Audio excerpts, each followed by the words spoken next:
வணக்கம். இது தமிழ் புயல் சேனல். நான் உங்கள் கலைச்செல்வன். இன்று மழை இங்கே நிறைய பெய்து கொண்டிருக்கின்றது. பெங்கால் புயல் என்று சொல்கிறார்களே, அதை நேரில் போய் பார்ப்போம், வங்கக்கடலுக்கே செல்வோம், பரங்கிப்பேட்டை செல்வோம் என்று கருதி நான் மாதவன் இருவரும் பரங்கிப்பேட்டை கிளம்பிவிட்டோம். இப்பொழுது பரங்கிப்பேட்டையை நோக்கி சென்று கொண்டிருக்கின்றோம்.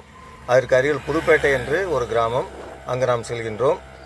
செல்லும் வழியில் பக்கிங்காம் கால்வாயை பார்க்கின்றோம். இதுதான் பக்கிங்காம் கால்வாய். ஒரு காலத்தில் இங்கிருந்து படகு போக்குவரத்து சென்னை வரை இருந்தது. தற்போது நான் ஏற்கனவே பணியாற்றிய பள்ளி கலிமா மெட்ரிக் மேல்நிலைப் பள்ளி வழியாக செல்கின்றோம். தற்போது நாம் சென்று கொண்டிருப்பது புதுப்பேட்டையை நோக்கி. புதுப்பேட்டை இருபுறமும் அடர்ந்த மரங்களை கொண்ட அந்த ஊரை நோக்கி நாம் சென்று கொண்டிருக்கின்றோம். அது ஒரு மீனவர் கிராமம். வழிநெடுகிலும் பசுமையான மரங்களை பார்க்கின்றோம். இயற்கை அன்னையினுடைய அருள் கொடையை அங்கே நாம் காணலாம். இதோ புதுப்பேட்டையை நாம் நெருங்கிவிட்டோம். அந்த ஊர் கடற்கரை மிகவும் ஒரு பிரசித்தி பெற்ற புகழ்பெற்ற ஒரு கடற்கரையாகும். மிகவும் பறந்து விரிந்த பெரிய கடற்கரை அது. இப்பொழுது நாம் அதனுடைய கடற்கரை இருக்கக்கூடிய பகுதிக்குள் நுழைகின்றோம். வழியிலே ஒரு பள்ளிக்கூடத்தை கடந்து நாம் சென்று கொண்டிருக்கின்றோம். இதுதான் புதுப்பேட்டை. இந்த கிராமத்தில் இங்கே மீனவருடைய படகுகள் எல்லாம் முன்புறமாக வரிசையாக வைக்கப்பட்டிருக்கிறது. புயல் காரணமாக மீனவர்கள் கடலுக்கு செல்லவில்லை என்று எல்லா படகுகளும் இங்கே வைக்கப்பட்டிருக்கின்றன, கட்டப்பட்டு வைக்கப்பட்டிருக்கின்றன. இப்போது நாம் சென்று கொண்டிருக்கிறோம் கடற்கரையை நோக்கி. தூரத்திலே கடலை பாருங்கள். அதனுடைய சீற்றம், கடலுடைய சீற்றத்தையும் நாம் அங்கு காணலாம். சாதாரண நாட்களில் சீற்றம் இருக்காது. இப்பொழுது பெங்கால் புயல் என்று அறிவிக்கப்பட்டுள்ளதால் அங்கே கடல் சீற்றம் அதிகமாக காணப்படுகின்றது. அங்கே பாருங்கள், கடலை பாருங்கள், எவ்வளவு பெரிய கடற்கரை என்று பாருங்கள். புதுப்பேட்டை கடற்கரை. இதையெல்லாம் சீர்திருத்தி ஒரு சுற்றுலாத்தலமாக கூட ஆக்கலாம். அந்த அளவுக்கு மிகப்பெரிய ஒரு கடற்கரை இது. இப்பொழுது அந்த கடல் சீற்றத்தை நாம் கண்டுகளிக்கலாம். கடல் ஒரே சீற்றமாக இருக்கிறது. எங்கு பார்த்தாலும் நுரை.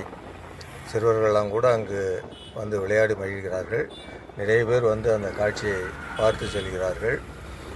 அதை பாருங்கள், அந்த அழகை பாருங்கள்.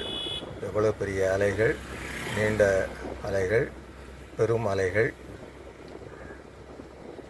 கண்கொள்ளா காட்சியாக இது காட்சி தருகிறது. நுரை, எங்கு பார்த்தாலும் கடல் நுரைகள்.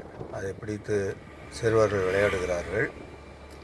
எதிரிலே தெரிவது கரிக்குப்பம் அனல் மின் நிலையத்தினுடைய கட்டுமானங்கள்.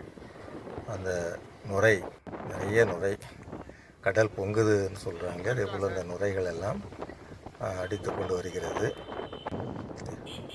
திரும்பிய பக்கமெல்லாம் வெள்ளை வெளியேறு என்று சீற்றம், கடல் சீற்றம். பெரும் பெரும் அலைகள் கரையை நோக்கி அடிக்கின்றன. அந்த இயற்கை காட்சிகளை நாம் பார்க்கின்றோம். மிக ரம்மியமான அந்த காட்சிகள். இந்த கடலை பார்க்கும்பொழுது சிறுவர்களுக்கு மட்டுமல்லாது பெரியவர்களும் இந்த காட்சியை கண்டு மகிழ்கிறார்கள். சிறு குழந்தை போல் அவர்களும் ஆகிவிடுவதை நாம் இங்கே நேரிலே பார்க்கின்றோம். அதை பாருங்கள், எங்கு பார்த்தாலும் நீல ஆடை போர்த்தியது போன்று அந்த கடல். இந்த ஏற்கனவே நான் ஒரு முறை சொல்லியிருக்கின்றேன். இந்த ஷீஷோர் வாக்கிங், அதுபோல் இங்கே ஷீஷோர் ரன்னிங், இந்த கடல் நடுவிலே, கடல் ஓரத்திலே அந்த அலைகளிலே நாம் ஓடுவது அதற்கு மிகவும் இதமாக இருக்கும். மாலை நேரமாக இருந்தாலும் சரி, வாய்ப்பு கிடைக்கும் போதெல்லாம் நீங்களும் கடற்கரைக்கு செல்லுங்கள், நடைப்பயிற்சி மேற்கொள்ளுங்கள், ஓட்டப்பயிற்சியை மேற்கொள்ளுங்கள். அது உங்களுடைய உள்ளத்திற்கு மகிழ்ச்சியை கொடுக்கும், குதூகலத்தை கொடுக்கும். மறக்காமல் இந்த சேனலை சப்ஸ்கிரைப் செய்யுங்கள், நண்பர்களுக்கு ஷேர் செய்யுங்கள், மறக்காமல் கமெண்ட் செய்யுங்கள். உங்களுடைய கருத்துக்களை நாங்கள் வரவேற்கின்றோம். இதோ நிகழ்ச்சிகளை முடித்து கொண்டு கிளம்பிவிட்டோம். நன்றி, வணக்கம்.